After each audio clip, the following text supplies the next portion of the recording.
And the feeling I had every morning when I looked in the mirror was horrible. And I didn't want to feel like that anymore. Well, for me, growing up, I came from a horrible background. I got called nigger every day of my life growing up, lived in a small town. So I was just an insecure, scared kid. You know, I was at an all-time low, and I wasn't going anywhere, and I was exactly what everybody said I was going to be, which was nothing. So I had to make a change. And the only way I could find myself was through putting myself through the worst thing possible. To grow, you must suffer. So long story short, what I realized was no one was here to help me. And how I felt was a kid going nowhere, a kid that was scared. And most kids will accept that and look for help. But the best thing that happened to me, no one helped me. I had to figure out I wasn't going to be a punk kid all my life. So the only way I could turn it around was to suffer. I had to build calluses in my brain the same way I built calluses on my hands. So what I realized is for me to become the man I wanted to become, I saw myself as the weakest person God ever created. But I never blamed God for anything he did to me. So I wanted to change that to be the hardest man ever created. Am I that? I don't know, but you had to have a goal. And my goal when I was sitting there, not going to school, being bullied, having no self-esteem, my goal was the only person that's gonna turn this person around is me. The only way I can turn it around is put myself through the worst things possible a human being can ever endure.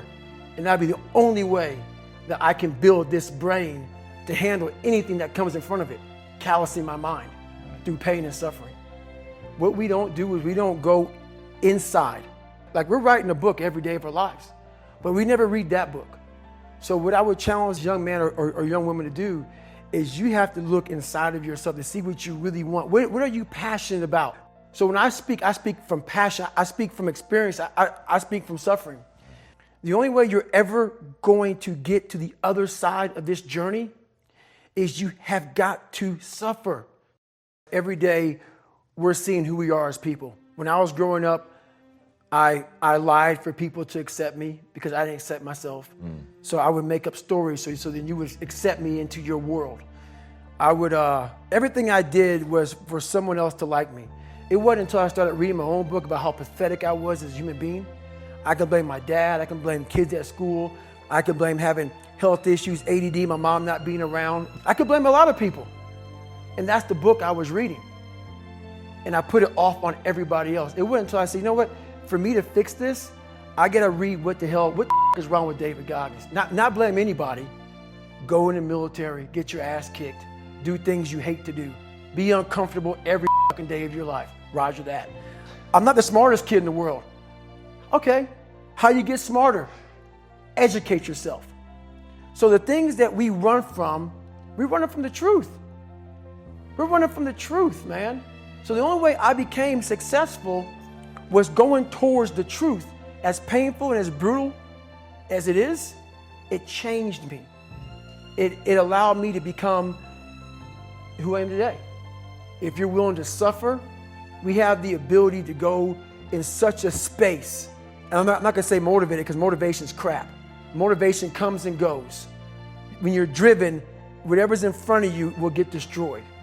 People may listen to this and say, this guy is sadistic, he's crazy, No, if you know how I came up, you realize I was just a scared kid that found drive and passion to be something much better than what he thought he was. My biggest advice to give everybody in the world, stop listening to people who are calling you fat, gay, transsexual, nigger. Everything that is makes no sense. All these insecure people putting their insecurities on you, you gotta flush it out. You gotta just be whoever the hell God or whatever the hell you believe in. If you believe in nothing but yourself, I don't care what it is. You gotta take everything and throw it away. You have to believe in one thing, and that is yourself. And I'm not saying don't believe in God or what you believe in, but right now, for you to find greatness in yourself, you're not gonna find it by looking in a book or by even hearing me. I may give you the spark, but you've got to go inside yourself to find it. And that means you gotta be quiet. Go in a room, stop talking, search your soul, search your mind Search your abilities and you'll find it. But if you're not looking for it, you won't find it. So you got to go start your journey. And the journey starts with you finding, why the hell am I here on this planet Earth? Why am I here? And if you don't know that, you will live the rest of your life searching, always asking the question, why? And this is what I say to myself. Self-talk and visualization are the two keys to my success.